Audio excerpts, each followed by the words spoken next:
자, 여러분, 이어서 보겠습니다. 385페이지 펴놓으시고, 우리 지난 시간에 아까요, 징수 방법 다시 절 보세요. 머릿속에 이걸 이렇게 쭉 이 흐름이 머릿속에 그려져야 돼요. 그래야지 나중에 뒤에 강론에서도 내용들이 이해가 됩니다. 자, 신고납부 방법이라는 것은 1차적으로 납세무자가 세금 계산해서 계산된 세금을 과세주에게 신고하고 신고된 세금을 납부합니다. 그 신고납부를 불성실하면 어떤 지지를 받는다? 가산세 가중되고. 자, 이제 가산세부터는 보세요. 납세무자가 1차적으로 신고납부 안 했으니까 2차적으로 과세권자가 다시 세금 계산해서 요 가산세 합한 금액을 납세 고지서를 발부해서 징수합니다. 그죠? 그 납세 고지서를 받고서 납부기한 내 미납부했다. 어떤 지지를 받는다? 가산금이 증됩니다. 이렇게 원칙 신고납부하는데 예외적으로 가산세부터는 보통징수 방법으로도 징수할 수 있는 그런 지방세가 있습니다. 어떤 거예요? 취득세, 등록면허세, 그리고 지자로 이름 시작하는 들 4가지 신고납부입니다. 그 다음에 국세에서는 소득세, 법인세, 양도소득세 포함이고 소득세, 법인세, 부가세 등등등. 종합부동산세도 신고납부 선택하면 신고납부할 수도 있고요. 보통징수나 정부부가세 하는 세금은 과세 주체, 세무공무원이 세금 계산해서 납세 의무자에게 납세 고지서를 발부해서 징수하는데 납부기한 내 세금을 미납부했다. 어떤 지지를 받는다? 가산금이 증됩니다. 이렇게 보통징수하는 지방세가 있는데 딱 2가지만 알아도 돼요. 어떤 거? 재산세, 그리고 그 친구 지역자원시설세, 특정부동산분. 지방교육세 같은 부가세들은 그때그때 달라요. 그래서 신고 납부할 수도 있고 보통징수할 수도 있고 본세 따라서. 그 다음에 국세에서 정부부가세하는 국세 딱 3가지만 알면 돼요. 어떤 거요? 종합부동산세, 그리고 상속세, 증여세. 얘들은 정부가세입니다. 종부세, 상속세, 증여세, 정부가세. 아셨죠, 여러분들? 이 세금 어떻게 징수하느냐 이걸 꼭 알아야 돼요. 다시 절 보세요, 여러분들. 취득세는 신고납부예요, 보통징수예요? 원칙. 신고납부. 등록면허세는 신고납부예요, 보통징수예요? 신고납부. 재산세는 신고납부예요, 보통징수예요? 보통징수. 자, 그 다음에 종합부동산세는 신고납부예요, 정부부가세예요? 정부부가세가 원칙입니다. 원칙 물어봤죠, 제가? 원칙은 정부부가세고. 양도소득세는 신고납부 원칙이에요? 아니면 정부부가세 원칙이에요? 신고납부 원칙이고. 자, 좋습니다. 그러면 우리가 가산세와 요 가산금에 관해서 제가 좀 더 설명을 드리도록 하겠습니다. 이쪽 와서 한번 보세요, 여러분들. 가산세, 가산금을 자, 좀 더 소개해 드리겠습니다. 이쪽 봅니다.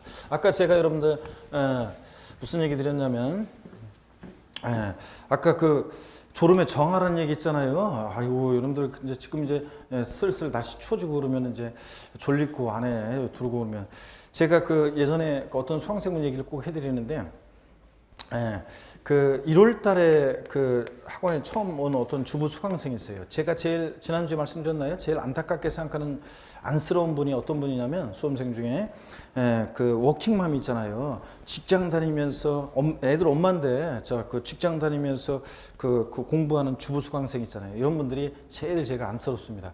아유, 여러분들 생각해 보세요. 그 아침에 일어나서 그 밥하고 뭐 하고 해가지고 이제 그 애들 학교 이제 뭐 등교시키고 남편도 출근시키고 자기도 이제 뭐 여자들 그냥 갈 수 있나요? 대충 얼굴 좀 이렇게 좀 신경 쓰고 가야죠. 그래서 뭐 화장해야지, 뭐 밥 먹어야지, 뭐 해야지 정리하고 그래서 출근하잖아요. 그 다음에 일 끝나면 이제 허둥지둥 또 여기 또 저녁도 제대로 못 먹고 여기 또 공부하러 오잖아요. 그리고서 또 이제 끝나면 이제 집에 가면 또 그저 끝이 아니잖아요. 집에 또 막 난장판일 거 아니에요. 그거 정리하고 자야죠. 그러려면 공부 또 해야죠. 또 복습을 또 해야지. 그러면 뭐 언제 자요? 그러니까 그런 워킹맘들이 제일 제가 안쓰럽게 생각하는데 어떤 주부가요. 겨울에 1월 달에 추운 겨울에 학원에 왔어요.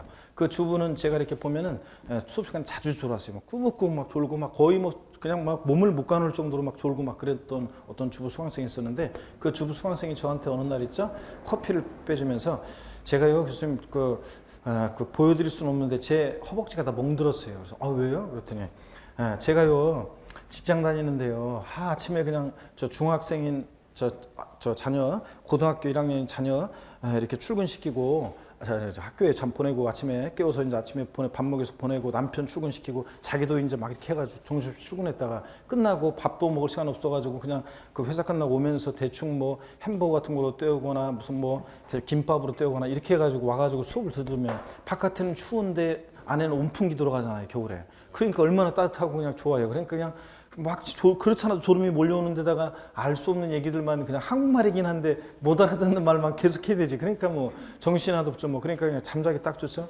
계속 그냥 오면은 그냥 졸음이 밀려와가지고 그냥 졸다 가고 그러다 보니까 아니 어느 날 그냥 생각해 보니까요. 난 머릿속에 남는 게 없는 것 같고 뭔가 배우긴 배우는데 그냥 배운 게 없는 것 같고 그냥 하나 머릿속은 하얗고 그래서 이러면 안 되겠다 싶어가지고 졸릴 때마다 허벅지를 꽂으면서 있죠. 막 졸음이 밀려오면 허벅지를 막 이쪽 꼬집고 막 꼬집고 그래서 여기 아프면 이제 이쪽도 막 꼬집고 막 그러다 보니까 이제 허벅지가 멍들었다는데 어느 날 이 주부의 남편이 있잖아요. 남편이 처음에 굉장히 반대를 많이 했대요. 싸우기도 하고. 그렇잖아요. 밤 늦게 오고 그러니까 그냥 뭐 집안은 엉망이지 남편이 이제 입장에서는 그냥 이게 무슨 적이냐 그냥 때려쳐라 막 그랬는데 그래서 이제 싸우고 막 그랬었는데 있죠. 이 주부가 그 어느 날 샤워를 하고 딱 나왔는데 그 신랑이 딱 보니까 멍들었잖아요. 허벅지가. 그래서 왜 이렇게 멍들었냐고 그러니까 내가 사실은 막 얘기를 한 거죠. 너무 졸리고 피곤하고 이제 그랬는데 그냥 안 그러다가 안 되겠어가지고 졸릴 때마다 그냥 내가 허벅지 꼬집으면서 여기서 공부를 하고 있다 그랬더니 그 신랑이 그래 네가 그런 정신으로 공부하면 내가 좀 일찍 와가지고 대충 설거지 해놓고 대충 정리해 놓을 테니까 그럼 열심히 한번 해봐라 그래가지고 공부를 해서 이 주부 수강생이 그해 1차 합격하고 그 다음에 2차 합격하고 그래서 다니던 직장 때려치고 공인중개사로서 열심히 잘 했었어요. 그래서 그 이유는 지금 오래돼가지고 이제 까먹었는데 저 어떻게 되는지 모르는데 어쨌든간에 그런 주부 수강생이 있습니다. 여러분 졸음이 밀려오시거든. 허벅지를 꼬집으세요, 여러분들. 진짜 허벅지는 꼬집을 용기가 안 나면 어떻든 간에 막 찬물로 세수를 하고 오든 아니면 저 뒤에 나가서 서서 공부하셔도 돼요. 서서 이렇게 좀 잠깐 이렇게 책 펴놓고 왔다 갔다 하시더라. 아셨죠?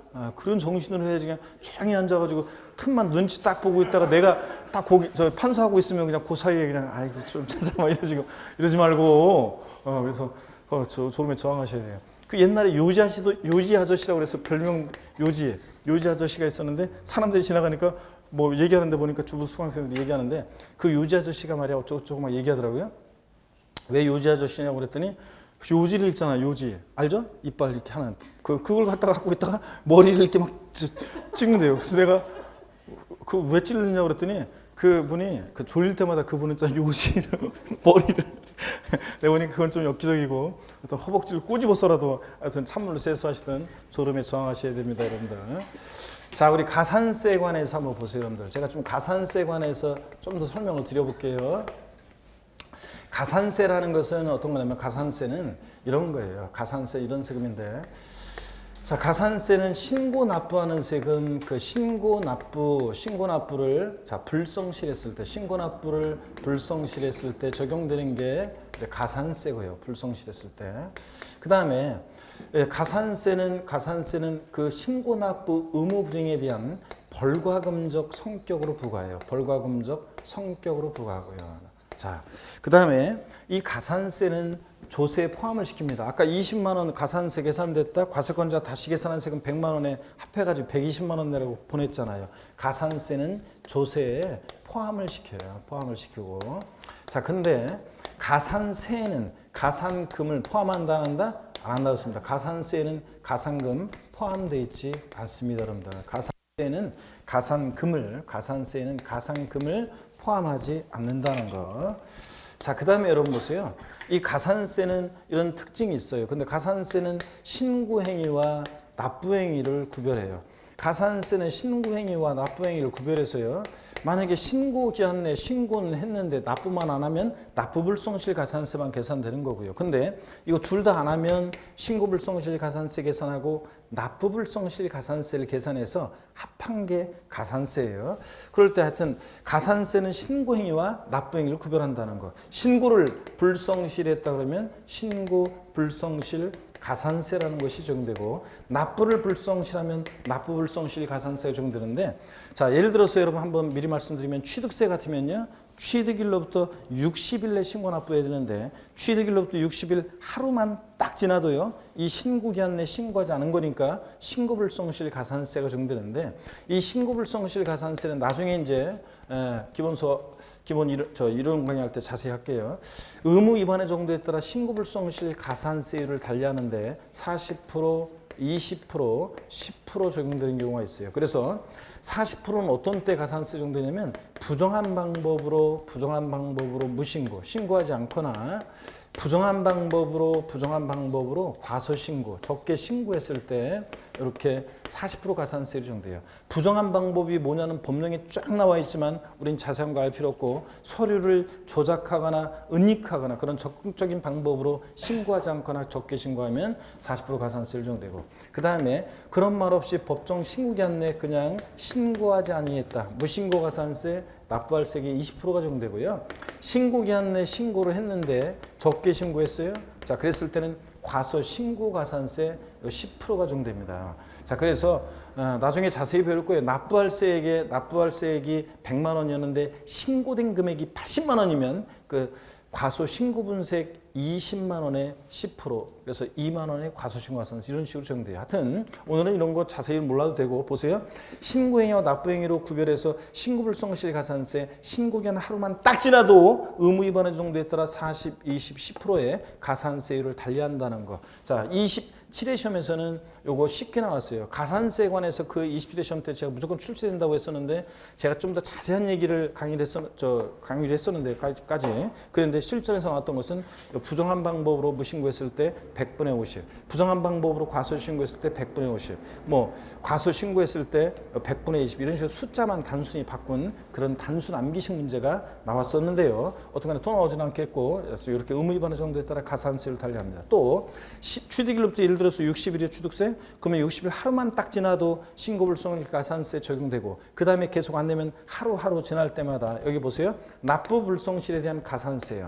납부기한 내 미납부, 납부하지 않거나 미달, 과소납부죠. 미달해서 납부하거나, 자, 그러면 그 미납부, 미달 납부한 요 금액에다가, 자, 여기다가 만분의 3, 1만분의 3, 그러니까 0.03% 율이 정되는데 여기다가 미납 일수를 곱해요. 만약에 미납 일수가 25일이다? 25일 이렇게 곱해요. 자, 이거 그래서 이걸 한마디로 표현하면 자, 납부불성실가산세는 미납한 기간 1일 하루하루 지날 때마다 0.03% 율이 가산됩니다. 자, 그래서 가산세는 다시요, 신고 납부하는 세금, 그 신고 납부를 불성시했을 때 벌과금적 성격으로, 의무 불이행에 대한 벌과금적 성격으로 부과하고, 가산세는 조세에 포함을 시켜서 징수가 되고, 가산세는 가산금을 포함하지 않고, 자, 가산세는 신고 행위와 납부 행위를 구별해서, 자, 신고 납부하지 않았다, 신고기한 하루만 딱 지나도 의무위반의 정도에 따라 신고불성실 가산세율은 40%, 20%, 10% 정도되고, 하루하루 지날 때마다 1일 0.03% 만분의 3율로 납부불성실 가산세가 적용된다. 아시겠습니까, 여러분? 이렇게 해서 이 정도 알아두시고요. 그 다음에 가산금에 관한 얘기를 좀 말씀을 드리겠습니다. 여러분 봅니다. 가산금은 얘는 이제 고지서를 통해서 징수되는 세금, 납부기한이 나오고 미납부했을 때 적용되는 게 가산금입니다. 가산금은 얘는 제때 납부하지 않은 것에 대한 연체이자적 성격으로 부과해요. 제때 납부하지 않은 것에 대한 연체이자적 성격으로 부과하고요. 필기를 못하셔도 괜찮아요. 제 카페에 오면, 다음 카페에 오면 핵심 요약정리, 조세 총론 부분 다 요약정리돼 있고 요 내용이 다 거기 나와 있습니다. 아직도 카페 가입 안 하시고 뭐 안 읽어보신 분들, 자, 오늘 이제 조세 총론 다 끝났으니까 꼭 거기 가시면은 핵심 요약돼 있고, 자, 그래서 요 오늘 배운 내용에 대해서 핵심 요약 정리가 돼 있고 문제도 나와 있습니다, 여러분들. 그러니까 문제 풀어보시고 요약 정리 다운 받으시고. 아셨죠? 지난주에 보니까 그 첫 수업 들었다고 너 누굽니다 하면서 저 대부분 다 가입하셨고, 제가 가입글 다 일일이 답글은 못 따라드렸지만 제가 다 읽어보고 누군지 대충 이렇게 나이 보고 이렇게 대충 다 봤습니다. 그래서 사연도 보고 다 봤으니까 하여튼 거기 보면 다 나와 있어요. 하여튼 여기 봅니다. 가산금은 납부기한 내 미납부했을 때 연체이자적 성격으로, 제때 납부하지 않은 것에 대한 연체이자적 성격으로 부과해요. 가산세는 신고납부 의무 불이행에 대한 벌과금적 성격으로 부과하는 데 비해서 가산금은 제때 납부하지 않은 것에 대한 연체이자적 성격으로 부과하고요. 자, 그 다음에 가산금은 조세에 포함시키지 않습니다. 자, 포함시키잖아요. 아까 가산세는 조세에 포함을 시켜요. 자, 그래서 고의서를 통해 징수하는데 나중에 이건 이제 이해가 됩니다. 사례를 통해서 나중에 설명드릴 건데, 가산금은 조세에 포함을 시키지 않고요. 가산금은 이제 일반 가산금과 중가산금으로 나눠지는데 요 얘기는 교재를 통해서 제가 설명을 드리겠습니다. 요거. 자, 그러면 일단 뭐 잠깐 말씀드리면 일반 가산금이라는 것은 고지서에 기재된 납부기한 언제까지 내라고 했어요? 자, 7월 16일부터 7월 31일까지를 납부기간으로 돼 있었는데 그 납부기한 7월 30일 하루만 딱 넘어도 그 다음날 헐레벌떡 뛰어가서 딱 내더라도 하루만 지나도 가산금 일단 체납세액의 3% 깔아놓고요. 그 다음에 중가상금이라는 것은 매 1월 한 달씩 계속 안 내고 버티면 한 달씩 지날 때마다 1.2%씩 해가지고요. 중가상금 적용되는데 끝까지 버티면 60개월에 한해서 중가상금이 중가상금 정도예요. 그래서 1.2 곱하기 60이니까 중가상금은 체납세액의 최대 72%까지 이제 적용될 수 있고요. 1.2 곱하기 60이니까 일반 가상금 3%가 합치니까 가상금은 체납세액의 최대 몇 프로까지? 75%까지 이렇게 적용될 수 있습니다. 고지서에 된 납부기는 하루만 딱 지나도 체납세액의 3% 깔아놓고요. 고지서에 된 납부할 세액이 100만 원이었으면 고지세액이 100만 원이었으면 3만 원 딱 깔아놓고 그 다음에 계속 안 내고 버티면 한 달씩 납기 후 매 1월 한 달씩 경과할 때마다 1.2%씩 중과상금 적용됩니다. 자, 그러면 여러분 보세요. 재산세 고지서가 있는데 그 재산세 고지서에 기재된 고지세액이 1,000만 원이었습니다. 근데 고지서에 기재된 납부기한이 몇 년 몇 월 며칠 나왔는데 실제 납부한 날이 몇 년 몇 월 며칠 나왔는데 따져봤더니 고지서에 기재된 납부기한 지나서 5년이 지난 어느 날 세금을 낸 거였어요. 자, 납부했을 때 일반가상금과 중가상금의 총 합계액은 얼마입니까? 고지서에 기재된 고지세액이 1,000만 원일 때, 자, 일반가상금과 중가상금은 총 얼마나 붙어 있겠습니까? 가상금이? 예? 자, 가상금은 일반가상금, 중가상금의 총 합계액은 75%니까 얼마? 750만 원. 그래서 토탈 얼마나 납부해? 1,750만 원인데 가상금, 일반가상금, 중가상금의 총 합계액은 얼마냐 그러면 얼마? 750만 원입니다. 최대 750만 원까지 이렇게 75%까지 붙을 수 있다는 얘기입니다. 이해되십니까, 여러분? 그래서 가산세와 가상금을 소개해 드렸습니다. 교재를 봅니다, 여러분들. 가산세는 우리 교재에 의의만 나와 있고 기본서 나오면 나중에 이제 자세히 나와요. 근데 제가 좀 더 가산세 설명을 드렸고 가상금 거기 일반 가상금이라는 거 자, 조세를 납부기한까지 납부하지 않을 때 체납된 조세 몇 프로요? 밑줄입니다. 3%. 자, 계산한 금액을 가산하여 징수하고 중가상금이라는 것은 이 3% 일반 가상금에 더해지는 가상금인데 납부기한이 경과한 날부터 매 1월 밑줄입니다. 경과할 때마다 체납한 조세 1.2% 1,000분의 12 1.2% 가산해 징수합니다. 밑줄. 이 경우 중가상금을 가산해서 징수한 기간은 밑줄입니다. 60개월을 초과하지 못합니다. 5년, 그러니까 60개월 초과하지 못하고 자, 그 다음에 중가상금 적용할 때 체납한 국세 100만 원 미만, 지방세 30만 원 미만인 경우에 중가상금을 징수하지 않는다. 밑줄 쫙이요. 자, 그러니까 질문 드리겠습니다. 그러면 체납한 지방세가 딱 30만 원입니다. 중가상금은 적용한다, 안 한다? 딱 30만 원이면 중가상금 적용해야 하네요. 할 수 있습니다. 30만 원 이상이면 미만은 중가상금 적용하지 않으니까 자, 그런 얘기들. 그래서 밑줄 그어놓고요. 됐습니다. 그 다음에 나머지 자세한 얘기는 또 우리가 자세한 얘기는 그 386페이지에 이제 요약 나와 있고 자, 가산세는 각종 의무 불이행에 대한 벌과금적 성격으로 부과하고 그 다음에 세법에서 산출한 세액의 가산해서 징수한 금액을 말하는데 가산금은 이에 포함하지 않고 그랬죠? 가산금은 연체이자적 성격으로 부과하는데 제때 납부하지 않은 것에 대한 자, 일반적인 가산금 체납세액의 3% 중가산금 다 정리되어 있습니다. 금방 말씀드렸고요. 자, 그래서 이 정도 여러분들이 가산세와 가산금 어느 구조에서 나오는지 일단 이해합니다. 잘 모르겠으면 난 이거라도 알고 가세요. 신고납부하는 세금 신고납부 불성시했을 때 뭐라고요? 가산세. 자, 고지서를 통해서 징수되는 세금 납부기한 내 미납부하면 뭐가 적용된다고요? 가산금. 이런 거라도 일단 알고 가시면 되겠습니다.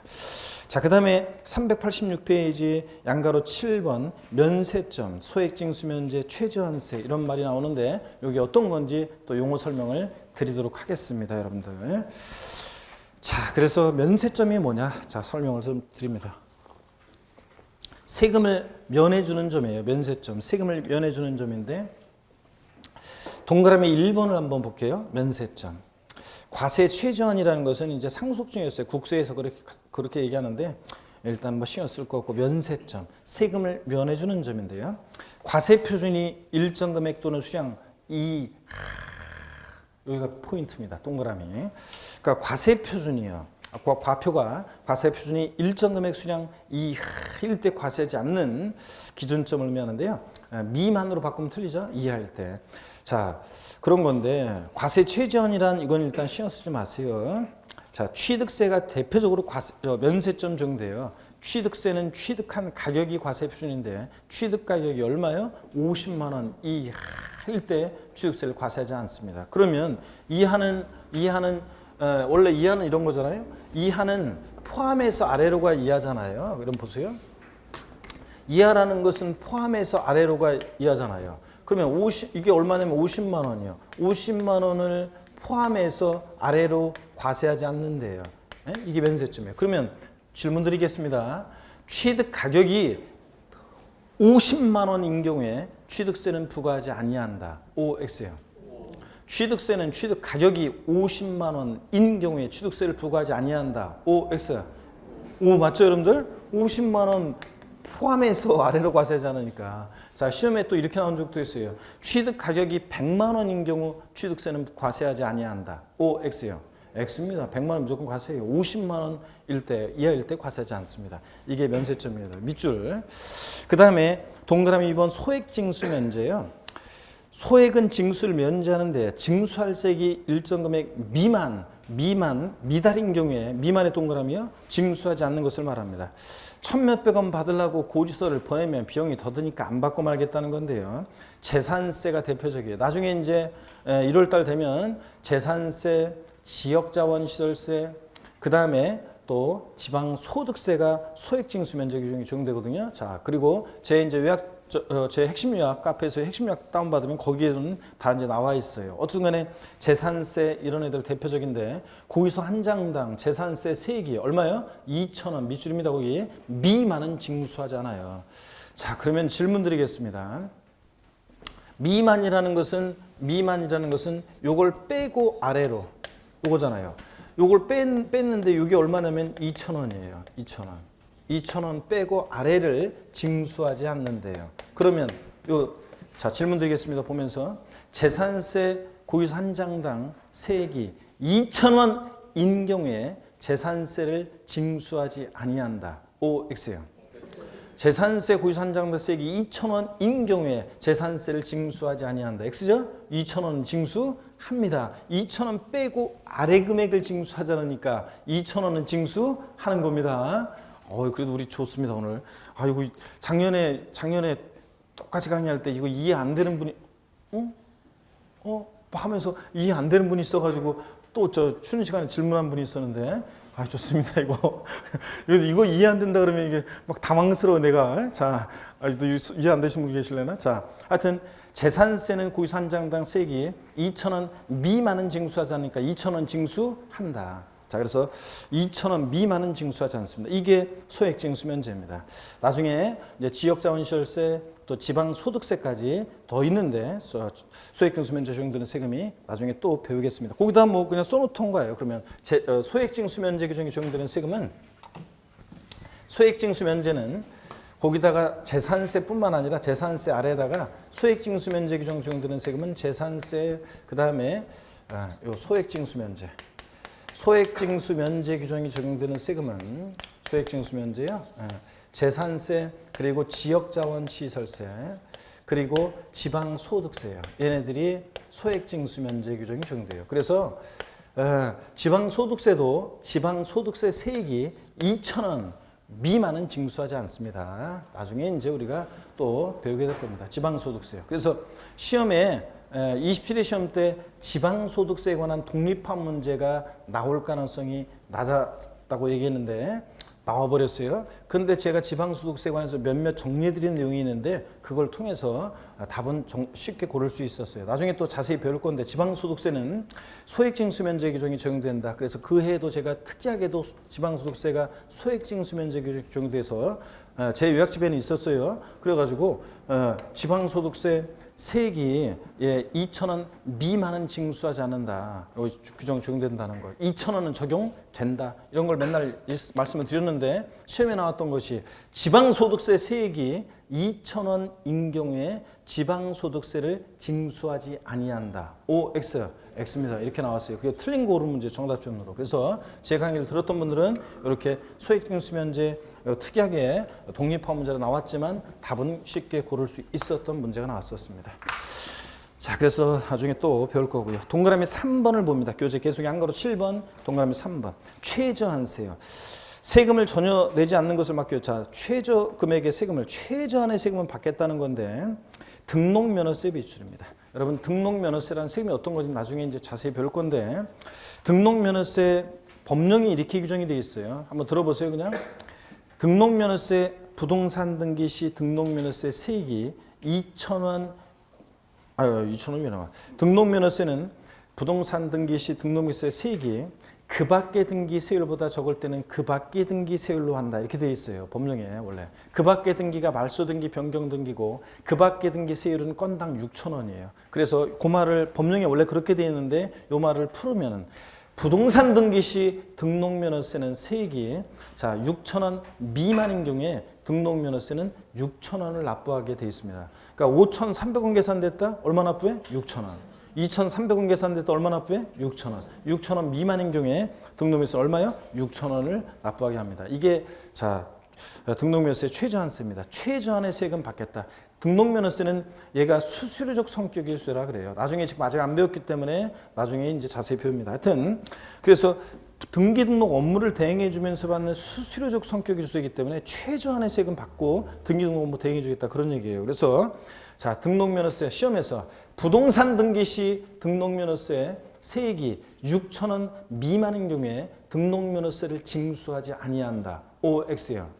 X입니다. 6,000원 미만이면 징수하지 않는 게 아니라 무조건 얼마 받는다? 6,000원 받아요. 그래서 등록면허세는 나중에 자세히 정리해 드릴 건데 면세점이나 소액징수면제 규정이 없어요. 나중에 자세히 배웁니다. 그래서 요거 한번 밑줄 그어놓고요. 물론 등록면허세에서 무조건은 아니고 부동산 등기의 경우 할 때 그런 건데 나중에 또 자세히 배우겠습니다. 일단은 그냥 대충 말뜻만 최저한의 세금 받겠다. 등기등록부 대행해 주면서 이런 것들 정도만 아시면 되겠습니다. 어디로 넘어가냐면 조세 분류 다 봤죠, 여러분들? 넘어갑니다. 그 다음에 389페이지 조세 체계 이거 봤고요. 그 다음에 390페이지 납세무 성립확정 소멸에 관한 얘기입니다. 이 얘기를 이제 쭉 제가 설명을 드리겠습니다. 여기를 다 지우고요. 우리 납세무 성립확정 소멸에 관한 부분은 중요하다고 그랬어요? 안 중요하다고 그랬어요? 중요하다고 그랬습니다. 그리고 요거 제가 28회 시험 전에 납세무 성립확정 소멸 부분에서는 시험 문제 한 문제 무조건 나온다고 그랬어요. 제 강의를 들었던 분들 자, 못 믿겠으면 동영상 강의를 들어보면 나온다고 딱 되어 있어요. 한 문제 나오는데 올해 아주 쉽게 나왔어요. 쉽게 한 문제가 나왔습니다. 그래서 쉽게 나왔는데 가장 기본적인 게 나왔고요. 올해도 어떻든 간에 이 성립확정 소멸이 29회 시험도 중요합니다. 그래서 한번 설명을 드릴 건데 자, 본격적으로 설명드리기 전에 제가 지난주에 첫 주에 진희 씨라고 얘기해 드렸죠. 대구에 어떤 수강생? 막 중얼거리면서 다니신 수강생 얘기 드렸잖아요. 그죠? 바로 그냥 그 수업 시간에 구경하지 않고 수업 시간에 막 외울 거 있으면 따라서 막 하고 끝나고 화장실 가면서 막 공부했던 거 바로 그냥 외우고 그랬다고 그랬잖아요. 그래서 그냥 이미 그냥 그 처음 공부하는데도 그냥 바로 동차로 그것도 아주 그냥 다 재수생들을 다 제끼고 바로 그냥 1등에서 우수한 성적으로 합격한 수강생 해드렸잖아요. 그 얘기를 해드렸더니 지금 먼저 시작한 곳에서 지금 첫 주에 그렇게 그 얘기를 해드렸더니 두 번째 주 지난주에 있잖아요. 저 지난주에 벌써 이번 주에 벌써 어떤 수강생은 제 말을 잘 따라하더라고요.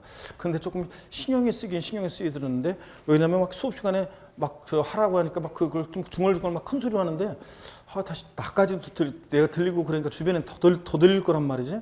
그냥 너무 또 신경 쓰이게 또 외우니까 또 뭐라고 할 수도 없고 또 진짜 적당히 작은 목소리로 하시고 화장실 가실 때 뭐 속으로 막 이렇게 외우시면서 다니시면 되겠습니다, 여러분들. 자, 보세요, 여러분들. 그래서 너무 또 막 그렇게 하지 말고. 제가 혹시 그 얘기 해드렸나요? 말하는 앵무새 얘기 해드렸나요? 안 해드렸어요? 지난 첫 주에 그런 얘기 안 해드렸구나.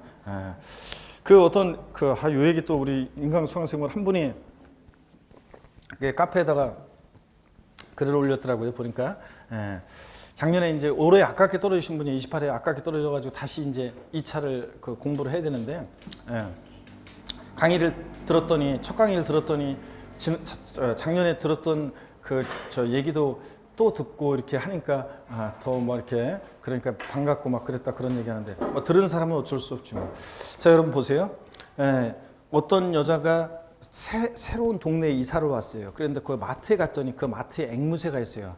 앵무새니까 당연히 말을 하겠죠. 말하는 앵무새인데 손님이 오면 있잖아요. 인사를 해요. 앵무새가 안녕하세요. 안녕하세요. 손님 들어올 때마다. 그래가지고 그 동네 그에서 명물이고 그 슈퍼에서 아주 그냥 인기 짱이에요. 그래서 그 앵무새 보려고 사람들이 딱 오면 그냥 안녕하세요. 안녕하세요. 인사하니까. 근데 어떤 여자가 새로 동네 이사 왔어요. 그 슈퍼에 딱 왔더니요. 이 아줌마 다른 사람들한테는 안녕하세요. 안녕하세요. 이렇게 인사하더니 이 아줌마를 딱 보더니 이 앵무새가 뭐라고 하냐면 아줌마 못생겼다. 아줌마 못생겼다. 이렇게 얘기하는 거예요. 기분 팍 세가지고 창피하고 막 그래가지고 대충 막 사갖고 그냥 왔어요. 그 다음날 또 이 마트에 딱 갔더니 다른 손님한테는 이 앵무새가 안녕하세요. 안녕하세요. 인사하는데 이 아줌마를 또 딱 보더니 아줌마 못생겼다. 아줌마 못생겼다. 또 그러는 거예요. 그래 열받아가지고 그냥 주인한테 막 엄청 항의하면서 앵무새 교육 똑바로 시키라고 막 엄청 승질내고 막 갔어요. 자, 그 다음날 있죠. 또 이 마트에 딱 갔더니 다른 사람들한테는 또 이 앵무새가 안녕하세요. 안녕하세요. 인사하다가 이 아줌마를 딱 보더니 앵무새가 깜짝 놀라면서 앵무새가 뭐라고 해요? 아줌마 말 안 해도 알지? 이렇게 얘기하는데 자 한번 보겠습니다 여러분들. 자 요것도 중요합니다. 잘 보세요. 이제 오늘 이제 또 징수 방법 중요한 거 배웠어요. 또 납세무 성립확정 소멸에 관한 얘기인데 자세한 얘기는 이제 계속 채워나갈 건데 이제 오늘은 이제 가장 기본적인 중요한 틀을 이제 먼저 배우는 거예요. 보세요. 우리 세금 납부할 의무 있죠? 납세 의무는 세금 납부할 의무는 일정한 경우에 이게 성립을 하고 성립된 납세의무는 이게 확정이 돼요. 확정되고 확정된 납세의무는 소멸하는 과정을 거칩니다. 우리가 그래서 납세의무는 성립 확정, 소멸의 과정을 거친다 이렇게 얘기해요. 여러분들이 별로 안 웃었단 말이죠. 조금만 훅 웃다가 그냥 입만 이렇게 하고 마는데 저희들이 가끔씩 어떤 교수님은 과목에 따라서는 이제 어떤 교수님은 이제 시간이 없으니까 이제 진도 때문에 관계상 시간이 없으니까 쫙 이제 그 진도만 나갑니다. 그러다가 자기가 들었던 재미난 얘기가 있어가지고 진짜 요거 진짜 간만에 진짜 요거 한번 여러분들 웃겨주려고 딱 그냥 쉬어가시라고 딱 간만에 얘기를 했어요. 농담을. 그런데 여러분이 썰렁해 반응해. 그러면 교수님이 생각합니다. 다시는 하지 말아야지. 이런 생각합니다. 여러분들. 자, 좀 웃고 반응이 리액션이 있어야 돼요, 여러분들. 오늘 리액션이 별로 안 좋아요, 요새. 자, 여러분 봅니다. 올해 그 노원이 보니까 리액션이 별로 안 좋은 것 같아요. 자, 이게 보면은 리액션이 좋으려면 아줌마 수강생들이 많아야 돼. 진짜 30대, 40대 아줌마 수강생들이 많아야지 이 리액션이 좋고 젊은 여성 수강생들이라든가 20대 여성 수강생들 별로 안 웃어요. 그 다음에 남자들 별로 그냥 분위기, 남자들이 앞자리 쫙 있잖아요. 분위기 별로 안 좋아요. 그래서 제가 눈치를 줘가지고 남자들은 되게 뒤로 보내요. 뒤로 쫓고 아줌마들 되게 앞에 앉힙니다. 그런 일이 생기지 않도록 해주세요, 여러분들. 자, 해보세요.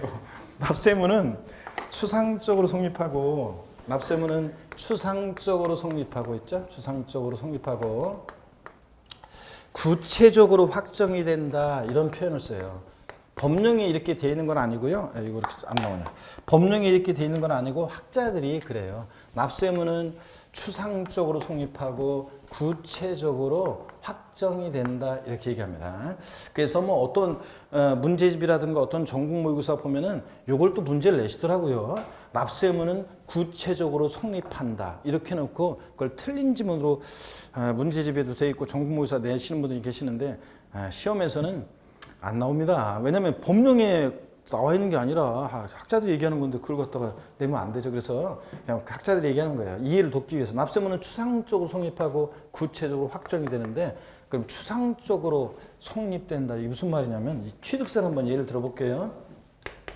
취득세는 어느 때 납세의무가 추상적으로 성립하냐면요. 취득세 대상 물건을 취득하는 때 있죠. 취득세 대상 물건을 취득하는 때 납세의무가 추상적으로 성립합니다.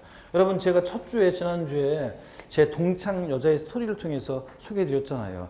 그 동창 보고 싶은 제 동창 여자애 한번 보고 싶거든요.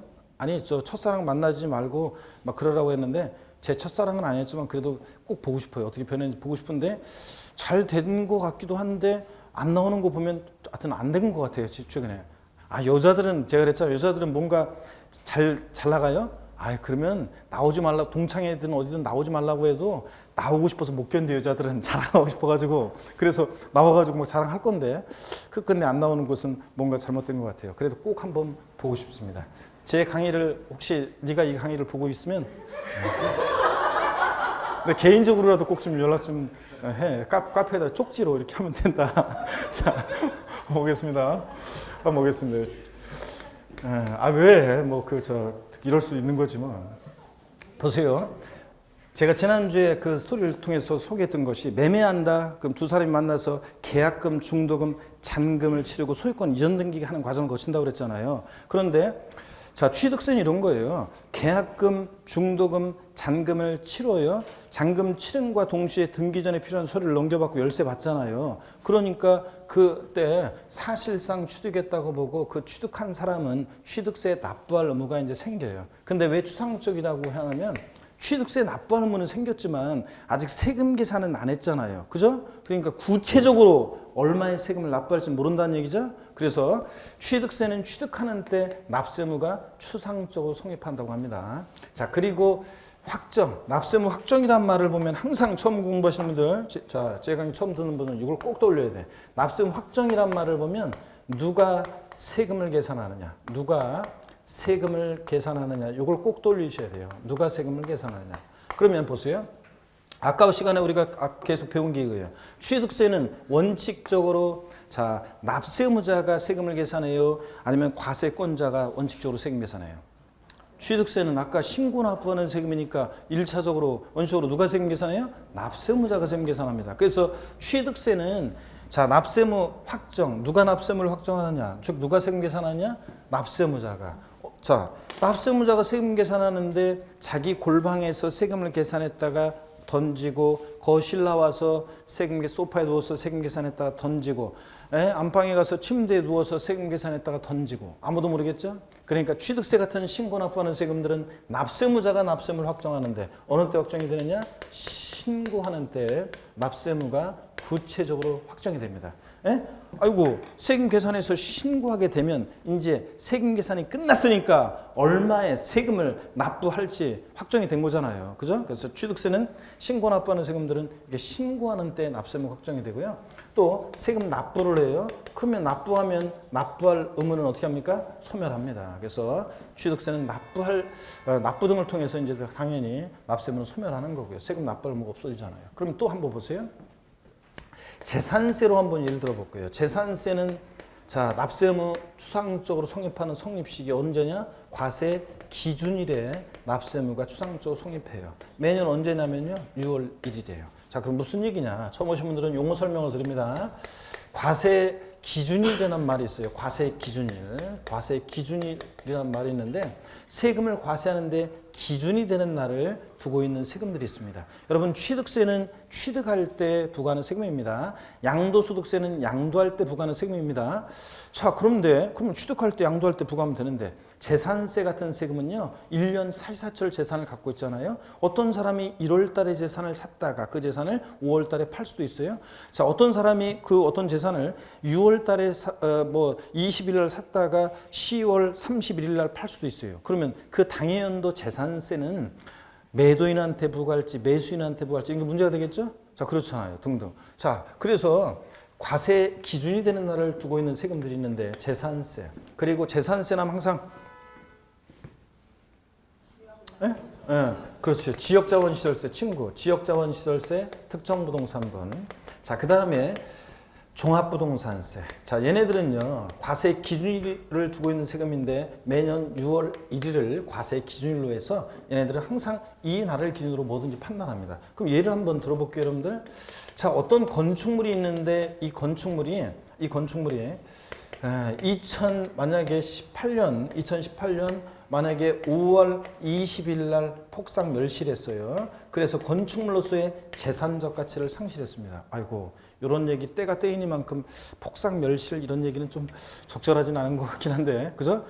포항 이번에 지진이 있어가지고 하여튼 지진 안전지대가 아니니까 하여튼 뭐 우리가 또 그 지진 이런 거 잘 대비하고 또 우리가 개인적으로도 또 잘 또 뭐 대피 이론 같은 것도 그렇고 잘 해야 될 것 같아요. 하여튼 피해 없으시기 바라고 또 빨리 회복하시고.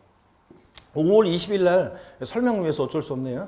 5월 20일 날 어떤 건축물이 폭삭 멸실해서 재산적 가치를 상실했어요. 자, 그랬을 때 이 건축물에 대해서 당연도 재산세를 부과할 것이냐.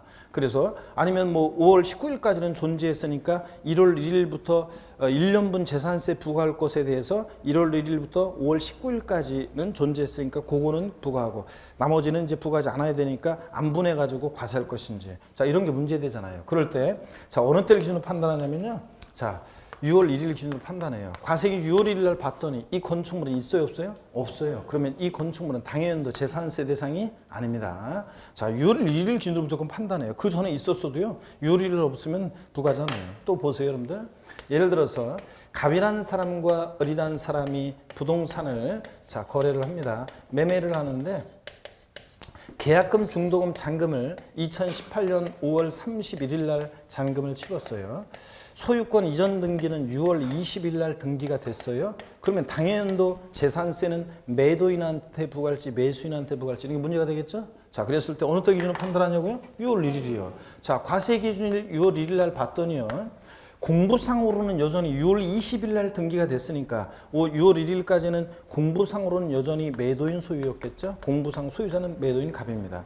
근데 5월 31일 날 잔금을 치렀으니까 6월 1일 현재 사실상 이 재산을 소유하고 있는 사람은 누구냐면 매수인 을이 이 재산을 사실상 소유하고 있어요. 그럴 때 당연도 재산세 납세무자는 누가 되느냐? 자, 이럴 때 미리 말씀드리면 나중에 배울 건데 재산세는 원칙적으로 과세 기준일 6월 1일 현재 재산을 사실상 소유하는 자가 납세무자입니다. 매도인이 아니라 이런 때는 저 공부상 소유자하고 상관없어요. 사실상 소유자가 납세무자가 됩니다. 그래서 여러분 보세요. 똘똘한 주부들은 있잖아요.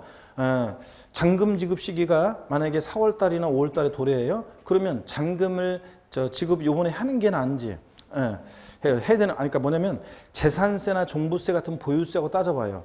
연체료를 물으면서 예를 들어서 6월 1일 이후에 잔금을 치르는 게 나은지 아니면 그냥 요번에 잔금을 치르는 게 나은지 이런 걸 따져봐요. 그래서 왜냐하면 과세 기준 6월 1일 현재 재산을 사실상 소유하는 자가 납세무자이기 때문에 매수인 사는 사람 입장에서는 6월 1일 이후에 잔금을 치르는 게 좋거든요. 재산세, 종부세를 안 내려면. 그러니까 똘똘한 주부들은 연체로 차라리 4월 달이나 5월 달에 한두 달 무는 게 재산세나 종부세 내는 것보다 싸게 먹혀? 그러면 연체로 물고 안 냅니다. 자, 잔금은 안 치러요. 그랬다가 6월 1일 지나서 잔금을 치릅니다. 아시겠습니까, 여러분? 이런 거. 그래서 나중에 때 배워요, 재산세 할 때. 하여튼 사는 사람 입장에서, 매수인 입장에서는 재산세나 종부세를 안 내려면 자, 잔금을 언제 치르는 게 좋다? 6월 1일 지나서. 6월 1일 지나서 치르는 게 좋습니다. 하여튼 6월 1일 날도 치르면 안 돼요. 6월 1일 날 치르면 나중에 배우는데 매수인이 납세무자가 돼요. 그래서 6월 1일 이후에, 그러니까 6월 2일부터 이후에 잔금을 치러야 됩니다. 어쨌간에 이런 것들을 보세요. 자, 이것이 재산세 대상이 되는 물건인지 누가 납세무자가 되느냐 이런 것들을 판단하기 위해서 과세 기준일을 두고 있는 세금들, 재산세, 지역자원시설세, 특정부동산분 친구, 그리고 종합부동산세는 6월 1일이 과세 기준이고 이때를 기준으로 이런 것들을 판단합니다. 그러면 다시 와서 보세요. 재산세는 과세 기준일 6월 1일에 납부할 의무가 추상적으로 성립합니다. 아까 보세요. 6월 1일 날 재산을 사실상 소유하고 있으면 그자가 재산세 납부할 의무자가 됐잖아요. 그러니까 재산세 납부할 의무가 생긴 거예요. 그러니까 납부할 의무가 추상적으로 성립해요. 왜 추상적이냐? 세금 계산 아직 안 했잖아요. 그래서 과세 기준일에 재산세는 납부할 의무가 추상적으로 성립하고 또 납세의무 확정. 누가 세금 계산하냐는 건데 재산세는요, 여러분. 자, 원칙적으로 납세무자가 세금 계산해요? 과세권자가 계산해요? 아까 보통 징수하는 세금이니까 과세 주체, 세무공무원이 세금 계산하죠? 그럴 때 우리 용어 설명 하나 드리겠습니다. 과세권자가 세금 계산할 때 우리는 결정한다는 표현을 써요. 과세권자가 세무공무원이 과세금과 세액을 결정하는 때, 세금 계산하는 때 자, 재산세는 납부할 의무가 이제 구체적으로 확정이 됩니다. 세금 계산이 됐으니까 구체적으로 얼마의 세금 납부할지 확정이 되잖아요. 그래서 어려울 거 하나도 없어요. 취득세나 등록면허세, 소득세, 법인세, 부가세 등등 신고 납부하는 세금들은 자, 어느 때 납세 의무가 원칙적으로 확정이 되느냐? 신고하는 때 납세 의무 확정이 됩니다. 재산세, 그리고 그 친구, 지역자원시설세, 특정부동산분, 또 종합부동산세 원칙적으로 이런 애들은 정부 보통징수나 정부가 세는 세금들은 과세권자가 납세의무를 확정합니다. 어느 때 확정이 된다? 결정하는 때 확정이 됩니다. 시험에서는 어떻게 나오냐고요? 이렇게 나오는 거예요. 최근에 나왔던 것이 다음 원칙적으로 과세권자가 과세권과 세액을 결정하는 때 납세의무가 확정되는 지방세는 이렇게 물어보고 또 다음 원칙적으로 납세의무자가 과세금과 세액을 신고하는 때 납세의무가 확정되는 조세로 옳게 짝지어진 것은 뭐 이런 식으로 문제가 나와요. 그러니까 어려울 거 없어요. 신고 납부하는 세금들은 원칙적으로 어느 때? 신고하는 때 확정이 되고 보통징수나 정부가 세는 세금들은 어느 때? 결정하는 때 납세의무 확정됩니다. 징수 방법만 알면 돼요. 자, 그러면 여기를 보세요. 취득세나 등록면허세, 지자로 이름 시작하는 애들 4가지, 그 다음에 소득세, 법인세, 부가세 등등 이런 애들은 자 취득세나 등록세 같은 애들은 원칙적으로는 신고하는 때 확정이 되는데 예외적으로 납세의무자가 무신고했을 때는 예외적으로 과세권자가 뭐 하는 때? 결정하는 때 납세의무가 확정될 수도 있습니다. 아유 그렇잖아요. 아까 취득세나 등록세는 원칙 신고 납부하는데 신고 납부 불성실하면 가산세부터는 과세권자가 다시 세금 계산해서 납세 고지서를 발부해서 징수하잖아요. 보통징수로. 그래서 원칙 신고 납부하는데 예외적으로 보통징수 방법으로도 징수할 수 있었잖아요. 그러니까 취득세나 등록면허세나 소득세 같은 세금들은 원칙 신고하는 때 납세의무 확정되는데 예외적으로 무신고했을 때는 과세권자가 뭐 하는 때? 결정하는 때 납세의무가 확정될 수도 있습니다. 아, 여러분들 이해되시는데? 자, 그러면 질문 드리겠습니다. 한번 찍어보세요. 종합부동산세는 아, 제가 말을 해버렸다. 아, 진짜 질문을 했어야 했는데. 다시요. 아, 진짜. 다시. 시험 문제, 기출 문제가 다음 원칙적으로 과세권자가 과세금과 세액을 결정하는 때 납세의무가 확정되지만 납세의무자가 신고 납부를 선택하는 경우 과세권자의 결정은 없었던 것으로 보는 조세는 해가지고 1번 취득세, 2번 등록면허세, 3번 재산세, 4번 종합부동산세, 5번 양도소득세. 몇 번 정답이에요? 4번 종합부동산세는 원칙은 결정하는 때 확정되는데 납세의무자가 신고 납부 선택하면 과세권자의 결정, 고지서는 휴지통에 들어갔으니까 없었던 것으로 보고 예외적으로 신고하는 때, 납세의무자 신고하는 때 납세의무가 확정될 수도 있습니다. 아시겠습니까 여러분? 원칙 정부가 세액 신고 납부 선택하니까. 그럼 또 질문 드리겠습니다. 다음 순환에 또 물어볼 거예요. 또 얘기 계속 해야 될 거예요. 다음 순환. 자, 저를 보세요. 질문 드립니다. 등록에 대한 등록면허세는 납세의무자 신고가 있더라도 과세권자가 결정하는 때 납세의무가 확정된다. OX예요. 다시 등록면허세는 납세의무자 신고가 있더라도 과세권자가 결정하는 때 납세의무가 확정된다. OX예요. X입니다. 여러분 납세의무자 신고 있더라도 결정하는 때 확정돼요? 아니에요. 신고 있으면 어느 때예요? 신고하는 때 확정되고 신고 없을 때 예외적으로 과세권자 뭐 하는 때? 결정하는 때 확정될 수도 있는 거지. 신고 없을 때가. 신고 있으면 어느 때? 신고하는 때입니다. 신고 납부하는 세금은. 자, 그 다음에 재산세도 역시 납부 등을 통해서 납세의무 소멸합니다. 시험은 자, 각 세목별로 이제 어느 때 얘는 납부할 의무가 추상적으로 성립하느냐. 성립 시기가 법에 다 다르게 규정이 돼 있어요. 그리고 확정이요. 확정. 자, 시험에서는 아까 얘기했듯이 신고하는 때 원칙 납세의무 확정되는 세금 또는 원칙 결정하는 때 확정되는 세금이 어떤 건지를 물어봐요. 이건 징수 방법만 알면 되는 거고요. 소멸. 자, 시험에 가끔씩 나오는 거였는 이거 잘 안 나오는 거였는데 제가 28회 시험 때 시험에 나온다고 그랬고 역시 쉽게 나왔습니다. 좀 어렵게 나왔으면 물론 안 나올 건데 쉽게 나왔으니까 또 종합 문제 속에서 좀 깊은 내용이 나올 수도 있고요. 자, 이렇게 해서 이런 것들을 중심으로 해서 우리가 이제 성립, 확정, 소멸에 관한 얘기를 공부합니다. 자, 390페이지 봅니다. 자, 3번 납세의무 성립, 확정, 소멸입니다. 납세의무 어느 때 성립하는지 의의는 줄글 필요 없어요. 그냥 이건 법령의 얘기가 아니라 학자들이 얘기하는 거예요. 납세무 성립이란 각 세법이 정하는 과세 요건, 세금을 과세하는 데 필요한 요건이 충족됨으로써 납세무가 객관적으로 생겨나는 것을 말하는 것으로 납세무가 확정되기 전이므로 추상적인 납세무라고도 한다. 뭐 그런데 하여튼 납부할무 추상적으로 성립하는 추상적 성립 시기.